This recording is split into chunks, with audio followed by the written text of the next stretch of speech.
My precious friend, मेरे अति प्रिय मित्रों, thank you for remembering Angel. Angel को स्मरण करने के लिए आपका धन्यवाद। Thank you for praying for us on this day. और आज के दिन उसके लिए प्रार्थना करने के लिए धन्यवाद।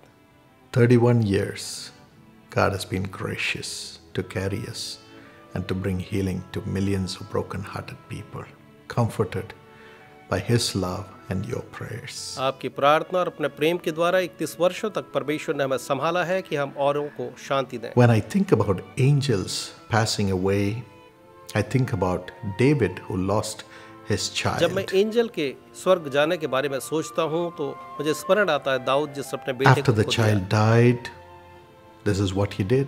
उस बच्चे के मरने के बाद दाऊद ने जो था यूं किया। In 2 Samuel chapter 12 दूसरा शमूएल अध्याय 12 में and verse 22, और उसके वचन 22 में हम पाते हैं, David answered, while the child was still alive, I fasted and wept. Dawood ने उत्तर दिया कि जब तक बच्चा जीवित रहा तब तक तो मैं यह सोचकर उपवास करता और रोता रहा Who knows, the Lord may be gracious to me and let the child live.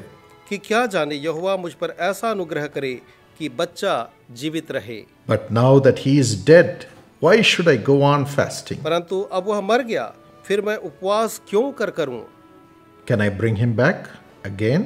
क्या मैं उसे वापस लौटा ला सकता हूं? I will go to him, but he will not return to me. मैं तो उसके पास जाऊंगा, परंतु वह मेरे पास लौट न आएगा। That's what we do. और हम भी यही करते हैं। We know angel is with the Lord. हम जानते हैं कि एंजल परमेश्वर के साथ है। So instead of crying and mourning for angel, we cry and mourn for ourselves to be retained in the will of God and to live a holy life so that God may be gracious to take us into heaven to see her once again. इसलिए angel के बदले रोने और दुख मनाने के बदले हम औरों के लिए रोते और हम परमेश्वर की इच्छा को पूरी करते हैं कि एक ऐसा पवित्र जीवन जिए कि परमेश्वर इतना अनुग्रह करे कि परमेश्वर हमें स्वर्ग ले जाए और हम फिर से एक बार एंजल को देखने पाएं। Secondly, you find that God blessed David and his wife again. और दूसरी बात हम फिर से देखते हैं कि परमेश्वर ने दाऊद और उसकी पत्नी को आशीष दी। David comforted his wife और दाऊद ने अपनी पत्नी को इस तरह से दिलासा दिया and she gave birth to a son and they named him Solomon.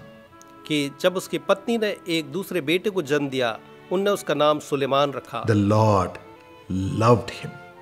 और यहोवा परमेश्वर ने उससे प्रेम किया। The Lord compensated and gave him a son again and he loved the child. परमेश्वर ने उसके नुकसान की भरपाई की, उसे एक बेटा दिया और वह ईश्वर से प्रेम करता God था। always compensates. परमेश्वर हमेशा हमारी क्षति पूर्ति करते हैं। After angel, God built our family and he gave us an angel back through my wife who had the same name as my sister. Angel के बाद परमेश्वर ने हमारे परिवार को फिर से एक बार स्थापित किया और मेरी पत्नी के द्वारा हमारे परिवार को उसने पूरा किया, जिसका नाम मेरी बहन के जैसे ही इवेंजलिन है। And today we have 3 children. और आज हमारे 3 बच्चे भी हैं। We lost 1 angel. God has given us 4 angels back. हमने एक एंजल को खोया, परमेश्वर ने हमें वापस 4 एंजल्स दिए हैं। God will comfort you also.